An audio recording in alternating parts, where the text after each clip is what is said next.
Qala Allah Ta'ala azza wa jalla tabaraka wa ta'ala, ya ayyuhalladzina amanu taqullaha wal tanzur nafsum ma qaddamat lighad wattaqullaha innallaha khabirum bima ta'malun. Hai orang-orang yang beriman, bertakwalah kepada Allah, dan hendaklah setiap diri memperhatikan apa yang telah diperbuatnya untuk hari esok akhirat, dan bertakwalah kepada Allah, sesungguhnya Allah mengetahui apa yang kamu kerjakan. Al-Hasr ayat 18. Imam Qatadah rahimahullah ta'ala berkata, senantiasa Rabbmu Allah Ta'ala mendekatkan hari berhenti sampai-sampai dia menjadikan seperti besok. Kita semua menyadari bahwa hidup di dunia ini tidak lama, dan kalau ada yang berumur 100 tahun pun itu sangat langka. Rata-rata berkisar 60 hingga 70 tahun. Dalam hadis disebutkan Rasulullah SAW bersabda, a'maru ummati ma baina sittina ila sab'ina wa aqalluhum may yajuz zalik. Umur umatku antara 60 hingga 70 tahun, dan sedikit orang yang bisa melampaui umur tersebut. Hadis riwayat Ibnu Majah. Untuk itu, mari berbenah diri dengan cara menjaga dan meningkatkan keimanan, ketakwaan, dan beramal soleh. Ada sebuah riwayat di mana Fudail ibn Iyad rahimahullah ta'ala berdialog menasihati seorang laki-laki terkait masalah umur. Kisahnya sebagaimana berikut. Fudail ibn Iyad rahimahullah ta'ala berkata, berapa tahun umurmu? Laki-laki itu menjawab, 60 tahun. Fudail rahimahullah ta'ala berkata, berarti sudah 60 tahun kamu menempuh perjalanan menuju Allah Ta'ala, dan mungkin saja kamu hampir sampai. Laki-laki itu menjawab, sesungguhnya kita ini milik Allah Ta'ala dan akan kembali kepadanya. Maka Imam Fudail ibn Iyad Ta'ala berkata, apakah kamu paham arti ucapanmu itu? Kamu berkata bahwa aku milik Allah Ta'ala dan akan kembali kepadanya.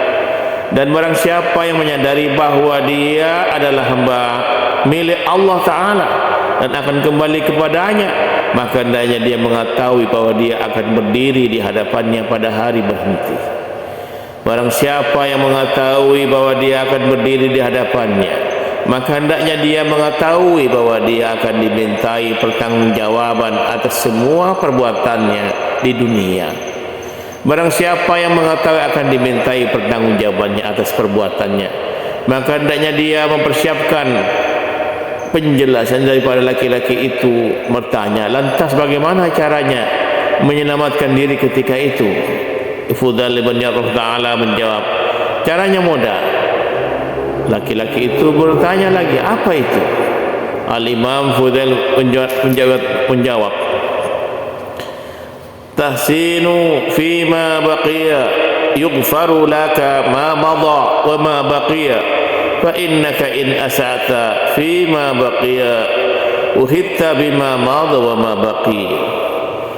Berbuatlah baik di sisa umurmu, dengan itu akan diampuni dosa-dosamu yang telah lalu dan yang akan datang. Karena jika kamu masih rajin bermaksiat di sisa umurmu, maka kamu akan dihukum karena dosamu yang telah lalu dan dosamu di sisa umurmu. Kitab Hilya Aulia halaman 113. Dari penjelasan di atas belum kita ketahui di sini bahwa pertama, sudah berapa banyak amal ibadah dan amal soleh kita kerjakan yang akan diterima oleh Allah. Wallahu a'lam, kita tidak mengetahuinya.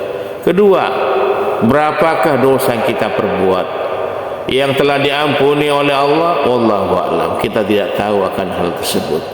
Ketiga, perjalanan kita menuju Allah semakin dekat.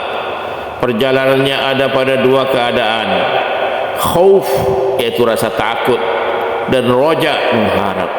Takut kalau dosa-dosa kita tidak diampuni, dan sangat mengharap dan berharap agar amalan ibadah, amal soleh kita diterima di sisi Allah serta dosa-dosa kita diampuni olehnya.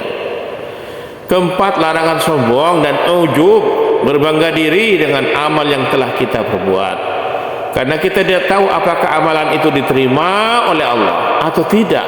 Kita hanya berusaha saat beramal kita tulus, ikhlas dan ittiba, mengikuti Rasulullah sallallahu alaihi wasallam.